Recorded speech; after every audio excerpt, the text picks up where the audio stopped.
దళిత జాతి మొత్తం కలిసి ఉంటేనే రాజ్య ఎస్సీ కులాల వర్గీకరణ అదేవిధంగా ఆర్థికంగా వెనుకబడిన వారికి రిజర్వేషన్లపై మాజీ ఎంపీ హర్ష్ కుమార్ స్పందించారు. ఆయన ఏమన్నారో ఆయన మాటల్లోనే. షెడ్యూల్ కులాలన్నీ కూడా ఒక అంటరాని తలం అనే ప్రాతిపదిక మీద ఏర్పడిన కులాలు. ఆ కులాల్ని అసలు ఆ కులంలో ఒకళ్ళని కలపడానికి కానీ లేకపోతే తీసేయడానికి కానీ ఒక పార్లమెంటుకి అధికారం ఉంటుంది. అటువంటిది సుప్రీంకోర్టు దాంట్లో కలుగు చేసుకుని ఈ యొక్క అధికారానికి పార్లమెంటు కూడా కాదనుకుని ఇది రాష్ట్రాలకి కట్టపెట్టింది.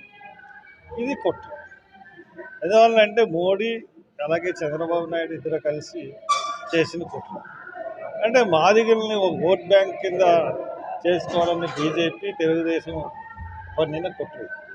కాబట్టి దానికి అనుగుణంగానే తీర్పు వచ్చింది. కాబట్టి దానికి అనుగుణంగానే వాళ్ళు యాక్ట్ చేస్తూ ఉన్నారు. కాబట్టి ఈ తీర్పుని మేము ఒప్పుకోలేకపోతాం. ఈ తీర్పుని ఒప్పుకోవాలంటే దీన్ని రాజ్యాంగబద్ధంగా చేయాలి. ఇప్పుడు ఒకరు ఎక్కువ పొందారు, ఒకరు తక్కువ పొందారు, మా ఫలాలు వీళ్ళు దోచుకున్నారు, వీళ్ళ ఫలాలు మేము దోచుకున్నాను అని చెప్పడానికి లెక్కలని ఏమీ లేవు. ప్రతి ఒక్కరు కూడా అంబేద్కర్ ఇచ్చిన రిజర్వేషన్లు బట్టి వాటి యొక్క ఫలితాలు అనుభవించారు. వాటి యొక్క ఫలితాలు అన్నవి చవి చూశారు. అన్ని జాతులు చవి చూసి ముఖ్యంగా ఈ రిజర్వేషన్లు ఇవ్వడం కూడా ఆర్థిక పరంగా ఇవ్వలేదు, కులపరం అంటే అంటరాని కులానికి వాళ్ళని వాళ్ళు ఎవరు కూడా దగ్గరికి రానివ్వట్లేదు. సంఘంలో సమాజంలో వాళ్ళ పేటలు కానీ వాళ్ళ ఇవన్నీ దూరంగా పెట్టబడుతున్నాయి. కాబట్టి వాళ్ళ రిజర్వేషన్ అంటే వాళ్ళు ఎంతమంది ఉన్నారో వాళ్ళకి ఆ శాతానికి వాళ్ళు దాంట్లో జాయిన్ అయినట్టుగా స్కూల్స్లో కాలేజెస్లో వాళ్ళ శాతం ఎంతైతే ఉందో అంతమంది ఉద్యోగాల్లో జాయిన్ అయ్యేట్టుగా కల్పించడే రిజర్వేషన్. ఇప్పుడు దాని తర్వాత వెనకబడిన తరగతులు వృత్తిపరంగా ఉన్న వాళ్ళకి రిజర్వేషన్ ఇచ్చారు. కానీ కులపరంగా ఉన్న రిజర్వేషన్లు ఈ రిజర్వేషన్. అటువంటిది ఇప్పుడు ఈ రిజర్వేషన్ని విడగొట్టడానికి ఒక రాజకీయ కారణం తప్పితే ఆర్థిక సమానతలు అసమానతలు కాదు.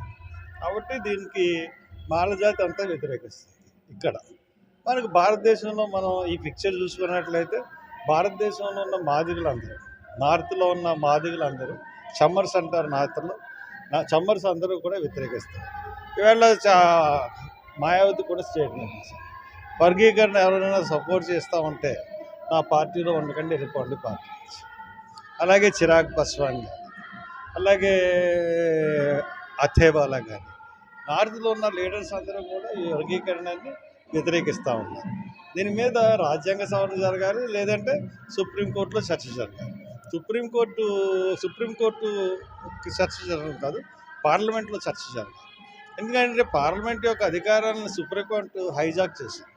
అందు గురించే సుప్రీంకోర్టులో ఇచ్చిన తీర్పు మీద పార్లమెంట్లో చర్చ జరిపి దాని ప్రకారం వెళ్తే అది కొంతవరకు సాగుగా ఉంటుంది. ఇప్పుడు ఈ రకంగా చేయడం అన్నది కరెక్ట్ కాదన్నది నా ఉద్దేశం.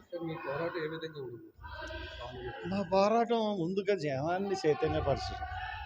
ఎందువల్లంటే ఎవరి ఫలాలు ఎవరు దోసుకుందేం లేదు, అందరం కలిసి ఉంటేనే రాజ్యాధికారం స్థాపించగలం అన్నది అంబేద్కర్ సూక్తి. ఒక ఆంధ్రప్రదేశ్లో మనం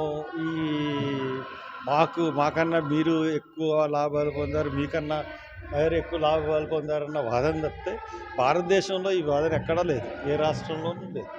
కాబట్టి భారతదేశం అంతా ఇప్పుడు మాయావతి అందరం కలిసి ఉందాం అని అంటుందంటే ఆమె 4 సార్లు ముఖ్యమంత్రి చేసింది. దళిత జాతిలో ఐక్యత కోరుకోవడం వల్లే ఆవిడ ముఖ్యమంత్రి అవగలరు.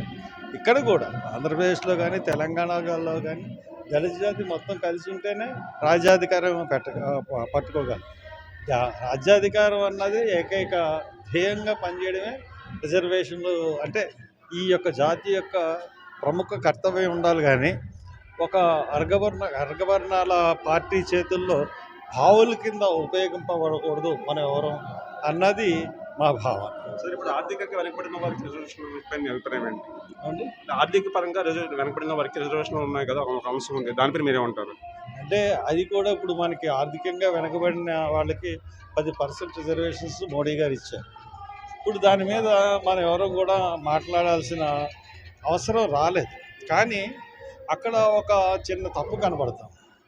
ఇప్పుడు వాళ్ళకి ఇన్కమ్ లిమిట్ మనం చూసుకున్నట్లయితే మనకి సంవత్సరానికి 8 లక్షల పైన ఇన్కమ్ లిమిట్ అన్నది కనపడుతుంది. అదే దళిత జాతుల్లో అంత ఇన్కమ్ లిమిట్ లేదు. ఇంకా తక్కువగా ఉన్న వాళ్ళనే పేదలు అంటారు.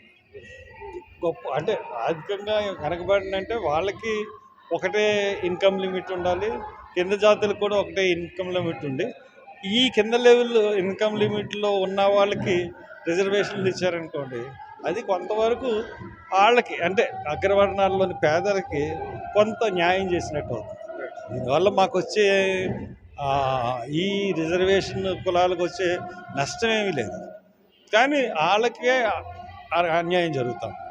దాన్ని కొంత తగ్గించి వాళ్ళు ఇంకా పేదల్లో ఉన్న వాళ్ళని తీసుకురావడం అన్నది భావ్యమని నా భావం.